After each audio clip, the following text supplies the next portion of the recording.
If you ever needed proof that MAGA can't do basic math, just look at how they talk about women. On one hand, you have Donald Trump on stage literally begging suburban women to like him. On the other hand, in 2025, you have MAGA pastors, influencers, and Christian nationalists openly saying, let's repeal women's right to vote. If you're trying to win a democracy where women are more than half the voters, that is not a strategy. That is a suicide note. Let's start with Trump himself, because the tape tells you everything. During his 2020 campaign at a rally in Pennsylvania, he turns to the crowd and says, suburban women, will you please like me, please, please. I saved your damn neighborhood, okay? That's the real quote, not a parody. He had been hammered in poll after poll showing women, especially in the suburbs, breaking hard against him. So the great deal maker's pitch to women was basically, I call you suburban housewives. I tell you, I saved your neighborhood. Now, just like me, because I asked nicely on a microphone. Then when 60 Minutes brings it up, he does what he always does when the truth is replayed back to him.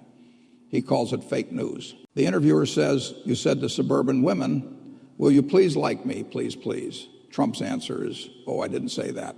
The way you have it, it's like I'm begging. Except that's exactly what he did. He begged on camera in front of thousands of people and then demanded the rest of us pretend we misheard him. This is the same pattern you see with so many of his statements about women: insult, denial, gaslight, repeat. Fast forward to his new presidency and listen to his press team tie themselves in knots trying to defend policies that make it harder to vote while insisting they support women. The question is simple. Married women, especially those changing their names, are worried that new strict 499 rules in the SAVE Act could block them at the polls if their documents don't match perfectly. What assurances can you give them? Caroline Leavitt stands there and gives the official line, the Safeguard American Voter Eligibility Act is just a common sense bill to require proof of citizenship. Democrats are fear-mongering, and the idea that married women will be blocked is complete fallacy. She insists there are outlined procedures to avoid that, and she personally, as a married woman, would never support anything that actually stopped women from voting. But notice what's happening around that podium. Trump's own rhetoric on voting is obsessed with protecting our women from imaginary hordes of illegal voters on one side and from abortion rights, trans people, and radical feminists on the other. He wants to be seen as the man protecting the women of our country, even as his party pushes rules that always seem to land hardest on young, unmarried, and mobile voters, the ones most likely to have documentation issues. And then, underneath that official, we love women voters script. The MAGA ecosystem is saying the quiet part out loud. Maybe women shouldn't vote at all. That's not a liberal exaggeration. It's quoted, named, and dated. Over the years, Ann Coulter has joked and argued that America would be better off if women couldn't vote, because then Republicans would win every time. Now, during Trump's second term, that fringe fantasy is becoming an open talking point. A Christian nationalist pastor, Dale Partridge, says, I don't think we should repeal the 19th Amendment because I don't love women. I think we should repeal the 19th Amendment because I love America and American women and want to protect our nation from their suicidal empathy. That's his way of saying women are too emotional to be full citizens. He is not alone.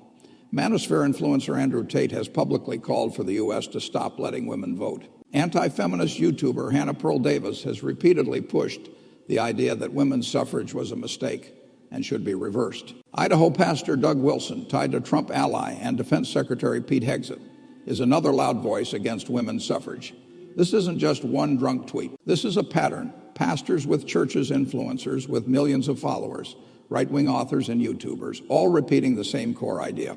Women's votes are the problem. Journalist Moira Donegan, writing in The Guardian, has been tracking this. She warns that the push to repeal the 19th Amendment, the 1,920 amendment that finally guaranteed women the right to vote nationwide, is now quite real among Christian nationalists and MAGA Republicans. She points out that opposition to women voting was always there at the extreme edges of the right, but used to be whispered, not shouted. In 2016, you could see repeal the 19th trend on social media, from Trump fans sharing maps showing he would win easily if only men voted. In 2025, Donegan says, those same people are saying the quiet part out loud, treating women's citizenship as partial, conditional, less real than men's. Her point cuts deeper than one amendment. She writes that this new wave of sexism blames women's advancement in education, in the workforce, and politics, for everything from polarization to economic stagnation to a vague sense of spiritual collapse. The message is things went wrong when women got power. Therefore, the solution is to take power back from them. That belief rests on one assumption, that women's claim to rights, dignity, and public participation is fundamentally weaker than men's, and that taking those rights away is not an attack, but a kind of correction. When that idea becomes casual enough to joke about on big platforms, she argues it's a sign of how far women's status has already sunk. So put this together. You have Trump on stage begging, "Suburban women, will you please like me?" Because every pollster and strategist in his world knows you cannot win a modern U.S. election without a significant share of independent and suburban female voters. You have his spokesperson insisting new voting rules won't hurt married women and branding it all common sense and election integrity. And at the very same time, you have a significant chunk of his loudest ideological allies openly calling to strip women of the vote entirely, saying they love America too much to let women keep full citizenship. This is not just hypocrisy, it's self-sabotage. Any halfway rational political movement would look at the numbers and say, we can't afford to lose women, especially suburban women. Trump himself lost the popular vote twice and survived only by threading the needle in key states. He and his team know that if you write off independent female voters, you can't build a national majority, no matter how much you fire up the base.